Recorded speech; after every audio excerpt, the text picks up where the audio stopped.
नमस्कार प्यारे साथियों। स्कूल लेक्चरर परीक्षा में पद बढ़ाने के बारे में जो बात चल रही थी उसकी खुशखबरी तो हम सबको प्राप्त हो ही गई है। भले ही कुछ ही संख्या में पद बढ़े, लेकिन हमारे लिए तो कहीं ना कहीं ये एक सकारात्मक समाचार ही है। दूसरी बात, अब 20-21 दिन बचे हैं और समय वो है कि अब मुझे कुछ भी नहीं आता है, मैं सब कुछ भूल गया हूँ और कुछ भी मुझे याद नहीं आ रहा है। इतने दिन मैंने क्या तैयारी की, मुझे तो ये भी नहीं आ रहा, वो भी नहीं आ रहा। ये स्थिति सबके साथ बनी है। परीक्षा से पहले मेरे साथ भी बनी थी, आपके साथ भी बनेगी, जो टॉपर से टॉपर विद्यार्थी है उसके साथ भी बनेगी, और हर एक विद्यार्थी के साथ ये सिचुएशन बनती है। तो इस समय आपको क्या करना है, एक तो जितना हो सके अपने माइंड को शांत रखें। दूसरी चीज़ ये है, अनावश्यक चीज़ों को सोचने से बचें।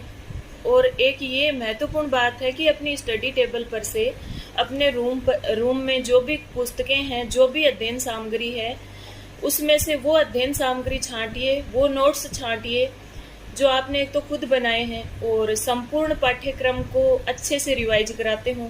इसके अलावा 2 या 3 ऐसी किताबें या ऐसे नोट्स जो आपको मतलब ऐसा लगता है कि इनसे मैं अच्छी तरह से रिवीजन कर सकता हूँ। आप अपने संपूर्ण पाठ्यक्रम का अगले जो 20-21 दिन है उसमें उन पुस्तकों के माध्यम से, उन अध्ययन सामग्री के माध्यम से 2 या 3 बार अच्छे से रिवीजन कर सकते हैं, अच्छे से दोहरान कर सकते हैं। बस वो ही नोट्स, वो ही पाठ्य पुस्तकें, वो ही अध्ययन सामग्री अपने टेबल पर रखिए। इसके अलावा जो भी अध्ययन सामग्री है, जो भी किताबें हैं, जो भी पुस्तकें हैं, जो भी नोट्स हैं जो आपने अलग अलग जगह से प्राप्त किए हैं, उन सबको दूर रखिए।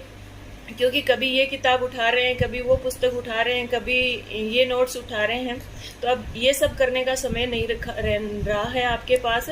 4-5 ऐसी किताबें और नोट्स जिनका आप अच्छे से 20 या 21 दिन में 2 या 3 बार रिवीजन कर सकते हो, उनको अपने स्टडी टेबल पर रखिए और बस उन्हीं का रिवीजन कीजिए, उन्हीं का बार बार दोहरान कीजिए। और उनका 2-3 बार रिवीजन कर लेंगे तो आपके अंदर कॉन्फिडेंस अपने आप आ जाएगा।